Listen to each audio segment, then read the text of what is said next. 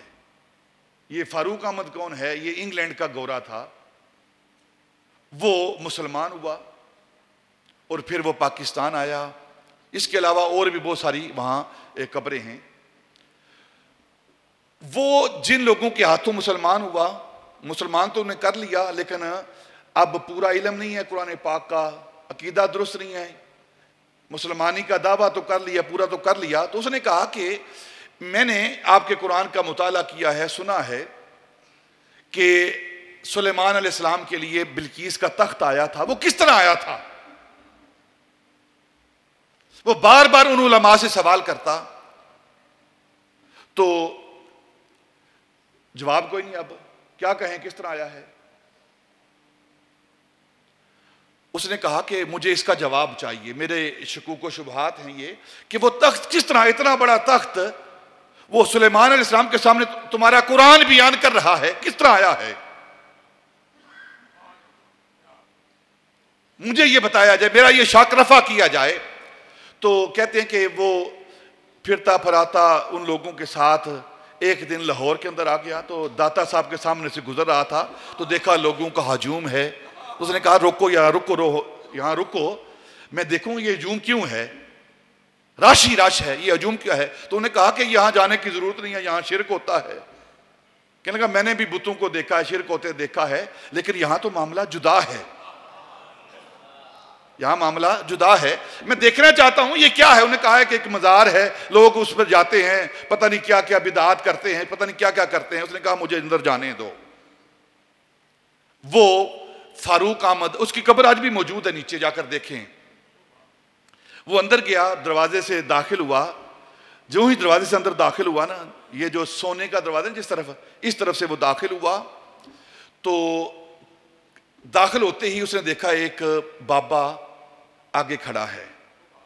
اس نے اس کی طرف, بابے نے اس کی طرف دیکھا تو پوچھا لگتا ہے تم مہمان ہو, ہمارے ملک کے نہیں ہو, کہاں سے آئے ہو اور کیا پسند کرو گے پینے کے لیے؟ آپ کے لیے ٹھنڈا پانی لاؤں, شربت لاؤں یا چائے لاؤں؟ تو اس نے کہا کہ چائے لا دو جو مجھے. وہاں کھڑے ہوئے انہوں نے کہا چائے لا دو. تو اس بابے نے اپنا رخ دوسری طرف کیا, رخ موڑ کے پھر اسے مگا, پیالہ, کپ جو ہے وہ چائے کا پیش کیا. جو ہی اس نے کپ کو دیکھا نا, اس مگے کو دیکھا تو وہ بے ہوش ہو کے گر گیا. ہوش آئی تو بابا غائب تھا, کپ اس کے پاس پڑا ہوا تھا. اس نے بولا کہ کیا معاملہ ہے؟ لوگوں نے کہا کیا معاملہ ہے؟ کہنے لگا میرا مسئلہ حل ہو گیا ہے, میرا مسئلہ حل ہو گیا ہے. فرمایا کس طرح حل ہوا ہے؟ کہنے لگا یہ جو بابا کپ دے کر گیا ہے یہ وہ کپ ہے جو انگلینڈ کے اندر میں اپنے گھر کے اندر جس کے اندر چائے پیتا تھا, یہ تو وہاں پڑا ہوا تھا. اگر انگلینڈ سے میرا کپ وہ ایک لمحے میں لا سکتا ہے تو بلقیس کا تخت بھی وہ ایک لمحے میں وہاں آ سکتا ہے. اگر وہ کپ جو میرے گھر کے اندر پڑا ہوا ہے انگلینڈ کے اندر جس کے اندر میں چائے پیتا تھا اور میں اپنے گھر کے اندر چھوڑ کے آیا تھا, ساتھ نہیں لے کر آیا, اگر ایک لمحے میں, ایک چشمے زدن میں وہ مٹی کا پیالہ اگر آ سکتا ہے تو پھر تخت بلقیس کیوں نہیں آ سکتا؟ پھر مسجد اقصی کیوں نہیں آ سکتی؟ پھر کعبہ کیوں نہیں آ سکتا؟ آج بھی ان اولیاء کی کرامتیں زندہ ہیں. وہ داتا علی اجویری رضی اللہ تعالی, مسجد بن گئی, نمازی شروع ہو گئی, اب درس ہوتا ہے, کبھی قرآن کا درس ہے, کبھی فقہ کا درس ہے, کبھی حدیث پاک کا درس ہے, اور کبھی نگاہ سے لوگوں کے قلوب کو تبدیل کیا جا رہا. پھر دین پھیلتا رہا, پھیلتا رہا, پھیلتا رہا. آج جو بر صغیر پاک و ہند کے اندر مسلمان ہیں یہ داتا علی اجویری کی خیرات ہے, ان کے صدقے میں ہم, ورنہ 2 4 5 6 پشتے پیچھے چلے جائیں، یا کوئی ہندو کی اولاد ہوگا یا کوئی سکھ کی اولاد ہوگا. یہ اللہ رب العزت کی معرفت دینے والے، اللہ کی پہچان کرانے والے، توحید کی پہچان کرانے والے، یہ اولیاء اللہ بزرگان دین ہیں، جن کی ہم مخالفت کرتے ہیں، جن کے آستانوں سے ہم روکتے ہیں. اس کرۂ ارض پر اللہ رب العزت کی رحمت کے اگر نشان دیکھنے ہوں نا، اللہ رب العزت کی رحمت کے نشان کہاں ہیں، اللہ کی رحمت کہاں نازل ہوتی ہے زمین پر، تو وہ اولیاء اللہ کے آستانے ہیں، ان کی قبور ہیں، ان کے آستانے ہیں اگر اللہ رب العزت کی رحمت کو آپ نے دیکھنا ہو. اسی لیے حکم دیا گیا ہے کہ نیک لوگوں کے پاس بیٹھو، بزرگوں کے پاس بیٹھو، اللہ والوں کے پاس بیٹھو. کیوں بیٹھو ان کے پاس؟ کیونکہ ان پر اللہ رب العزت کی رحمت نازل ہوتی ہے. اور جب آپ پاس بیٹھو گے تو پھر آپ جب پاس بیٹھو گے، رحمت تو ان کے لیے نازل ہو رہی ہے، لیکن اللہ رب العزت کی یہ شان نہیں کہ ان پر رحمت نازل کرے اور ساتھ بیٹھے والے کو محروم کر دے. یہی وجہ ہے حدیث پاک میں آتا ہے کہ لا یشکا بہم جلیسہم، کہ ان اولیاء کی بارگاہ میں بیٹھنے والا کبھی بدبخت نہیں رہتا، بدبخت نہیں رہتا. پھر آپ نے وہ عقدے حل کیے ہیں. آپ فرماتے ہیں کہ میں اپنے شیخ کے ساتھ سفر کر رہا تھا، اور سفر کرتا رہا، بہت سارے مقامات میں نے اپنے شیخ سے حاصل کیے. حضرت باجدید بستامی، ان کی بارگاہ میں گیا. یہ ساری چیزیں آپ نے اپنے کشف المحجوب کے اندر آپ نے بیان کی. حضرت خواجہ نظام الدین اولیاء محبوب الہی 8ویں صدی کے مجدد ہیں. آپ فرماتے ہیں اگر کوئی بندہ مرشد کی تلاش میں ہو اور وہ مرشد کامل کو ملنا چاہے، اس تلاش میں وہ وقت اپنا صرف کر رہا ہے، تو اسے چاہیے کہ اس تلاش کو جاری رکھے اور ساتھ ساتھ وہ کشف المحجوب کا مطالعہ کرتا رہے. تو انشاءاللہ کشف المحجوب کے مطالعہ سے اسے شیخ کامل مل جائے گا. یہ رہنمائی کرے گی یہ کتاب کہ شیخ کامل ہوتا کون ہے. اور پہلی جو باب آپ نے باندھا ہے حضرت داتا علی جویری نے کشف المحجوب کا، وہ باب بھی باب العلم ہے، علم کے فضائل، علم کے فضائل. یعنی اللہ رب العزت کی معرفت علم کے بغیر نہیں ہو سکتی. اور آپ نے گزشتہ جمعۃ المبارک سماعت کیا تھا کہ داتا علی جویری رضی اللہ تعالیٰ عنہ کی ذات وہ ذات ہے کہ جنہوں نے اپنا پہلا زندگی کا سارا حصہ وہ تعلیم حاصل کرنے کے لیے صرف کیا تھا، علم حاصل کیا تھا. اس کے بعد اس منزل کی طرف آئے ہیں. اور یہ اولیاء کا طریقہ رہا ہے، پہلے وہ علم حاصل کرتے ہیں. تمام اولیاء کو دیکھ لیں، پہلے وہ دین کا، شریعت کا علم حاصل کرتے ہیں، اس کے بعد پھر اس علم کو روشن کرنے کے لیے، اس علم کو آگے پہنچانے کے لیے وہ لوگوں کی طرف آتے ہیں اپنے مشائخ کی اجازت سے، اپنے بزرگوں کی اجازت سے. اور کس انداز میں تعلیم دیتے ہیں؟ آپ فرماتے ہیں میں سفر کر رہا تھا، سردی کے دن تھے، حضرت داتا علی جویری کہتے ہیں، تو میں اپنے شیخ کے ساتھ سفر کر رہا تھا، اور ایک اور بزرگ تھے، ان کے ساتھ ان کے مریدین بھی سفر کر رہے تھے. سخت سردی ہے. تو کہتے ہیں کہ جو ہمارے ساتھ دوسری جو شیخ سفر کر رہے تھے وہ عمر میں ضعیف تھے، بڑی عمر کے تھے. تو سردی کا موسم تھا، تو سردی کی وجہ سے وہ کانپ رہے تھے. تو ان کے ساتھ ان کا مرید دوسرے ساتھی بھی ساتھ تھے. اس نے اپنے اوپر ایک بڑی خوبصورت گرم چادر رکھی ہوئی تھی. تو اس نے اپنے شیخ کی طرف دیکھا کہ یہ سردی کے ساتھ ٹھٹر رہے ہیں، سردی لگ رہی ہے. تو دل کے اندر خیال آیا کہ اپنی اس چادر کو پھاڑ کے نا، کاٹ کے تو شیخ کے اوپر لپیٹ دیتا ہوں، آپ کے پاؤں پر لپیٹ دیتا ہوں، آپ کے جسم کے ساتھ لپیٹ دیتا ہوں، تاکہ آپ سردی سے بچ جائیں. پھر تھوڑی دیر بعد خیال آیا کہ اگر چادر پھاڑتا ہوں، اس کو کاٹتا ہوں، تو اتنی قیمتی گرم چادر ہے، یہ ضائع ہو جائے گی. پھر اس نے خیال رفع کر دیا اور وہ چل دیے. آپ فرماتے جب ہم توس پہنچے نا، تو توس کے اندر ایک مسجد کے اندر میں حاضر ہوا. وہاں ساتھی جمع ہو گئے، مجلس لگی ہوئی ہے. میں نے درس دیا. تو درس کے دوران وہ شخص، وہ مرید جو اپنی چادر کے حوالے سے ایک خیال کر رہا تھا، اس نے اٹھ کر مجھ سے سوال کیا.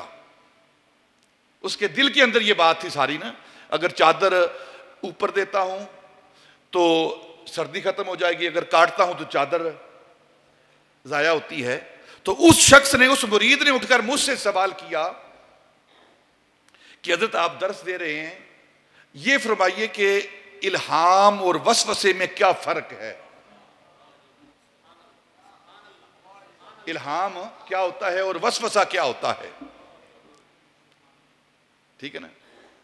وسوسہ کسے کہتے ہیں اور الہام کسے کہتے ہیں؟ آپ نے فرمایا کہ اس کی تعریف بتاؤں یا جو تو نے کیا اسے بتا دوں میں؟ تو میں اگر تجھے کتابوں کی تعریف بتاؤں گا تو سمجھ نہیں آئے گی. رستے میں آتے ہوئے جو تیرے دل کے اندر خیال گزرے تھے نا، جو پہلا خیال گزرا تھا کہ اپنی چادر کو پھاڑ کے اس کو کاٹ کے اپنے شیخ کے پاؤں کے اوپر لپیٹ دوں تاکہ وہ سردی سے بچ جائے، یہ الہام تھا. اور دوسرا جو وسوسہ تیرے خیال دل کے اندر آیا، جو بات آئی کہ اگر چادر کو کاٹتا ہوں، دو حصے کرتا ہوں تو اتنی قیمت تی چادر جو ہے وہ ضائع ہو جائے گی، یہ وسوسہ تھا. اور الہام الہ کی طرف سے ہوتا ہے، رب کی طرف سے ہوتا ہے، اور وسوسہ شیطان کی طرف سے ہوتا ہے. وہ داتا علی اجویری رضی اللہ تعالی عنہ. اور پھر آپ نے عینی حجاب اور غینی حجاب، رینی حجاب اور غینی حجاب، دو طرح کے حجاب ہیں جو دل پر آتے ہیں. ایک رینی حجاب ہوتا ہے اور غینی حجاب ہوتا ہے. آپ فرماتے ہیں جو رینی حجاب ہوتا ہے وہ اللہ والوں کی مجلس میں بیٹھنے کی وجہ سے وہ حجاب اٹھ جاتا ہے، وہ حجاب اٹھ جاتا ہے. اس لیے ہمارے بزرگ کہتے ہیں کہ تم نے اگر اپنی منازل کو طے کرنا ہے تو پھر اللہ کے نیک بندوں کے پاس، ان کے مقامات کے پاس، ان کی قبروں کے پاس بیٹھا کرو، تاکہ جو اللہ رب العزت کی رحمتیں ان پر نازل ہو رہی ہیں ان کی وجہ سے وہ رحمتیں ہم پر بھی نازل ہوں گی. اس لیے کبھی ہم داتا علی اجویری کے پاس جاتے ہیں، کبھی خواجہ اجمیری کے پاس جاتے ہیں، کبھی بہاؤالدین زکریا ملتانی کے پاس جاتے ہیں، کبھی بابا فرید کی بارگاہ میں جاتے ہیں، کبھی پاک پتن جاتے ہیں، کبھی گولڑا شریف جاتے ہیں. یہ سارے بزرگوں کے پاس اس لیے جاتے ہیں کہ جو اللہ رب العزت کی رحمتیں ان پر نازل ہو رہی ہیں ان رحمتوں کے حقدار ہم بھی ہو جائیں. چھوٹی سی مثال دے کے بات ختم کرتا ہوں. دیکھیں، گرمی کے ایام ہوں، آپ اپنے گھر کے اندر، اپنے کمرے کے اندر اے سی لگاتے ہیں، وہ آپ نے اپنے لیے لگایا ہے، اپنی ذات کے لیے. آپ کا کوئی دوست، آپ کا کوئی ساتھی دوسرا آ کر آپ اس کو بھی ساتھ بٹھاتے ہیں، اس کے لیے لگایا نہیں گیا، لگایا آپ نے اپنے لیے ہے. لیکن اس ایئر کنڈیشن کی جو سردی ہے، ٹھنڈک ہے، وہ بھی محسوس کر رہا ہے، اسے بھی پہنچ رہی ہے. سردی کا موسم آتا ہے، آپ آگ جلاتے ہیں سیکنے کے لیے، ہیٹر جلاتے ہیں حرارت حاصل کرنے کے لیے، تو آپ کا دوست، آپ کا ساتھی، آپ کے پاس کوئی بھی شخص آ جاتا ہے، وہ پاس بیٹھتا ہے تو اب اس کی حرارت، وہ بھی اس سے بھی فیض یاب ہوتا ہے. اب آپ نے ٹھنڈک اور حرارت کے لیے جو آلے لگائے ہیں اپنے لیے لگائے ہیں، لیکن جو ساتھ بیٹھنے والا ہے اسے حرارت بھی پہنچ رہی ہے اور ٹھنڈک بھی پہنچ رہی ہے. اسی طرح اللہ رب العزت رحمتیں تو ان پر نازل کرتا ہے اور جو ان کے پاس بیٹھتا ہے اس کو بھی یہ فیض ملتا ہے، وہ بھی ٹھنڈک اور حرارت کو محسوس کرتا ہے. اللہ رب العزت کی رحمتوں سے وہ بھی مستفید ہوتا ہے. اللہ ہمیں ان اولیاء کی بارگاہ میں بیٹھنے کی توفیق عطا فرمائے اور ان سے فیض و برکات حاصل کرنے کی توفیق عطا فرمائے. وما علینا الا البلاغ.